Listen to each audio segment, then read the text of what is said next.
باتت رقصة الحرية أيقونة في ميادين مختلفة للتعبير عن التضامن مع أهالي غزة، بعد أن أداها شاب فلسطيني أثناء اشتباكات مع الاحتلال قبل 5 سنوات. وشبه كثيرون هذه الرقصة برقصة السكان الأصليين لأمريكا، واصفين إياها برقصة أصحاب الأرض.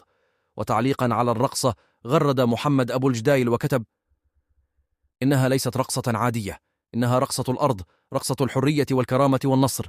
ما يريد قوله صاحبها أن هذه الأرض لي.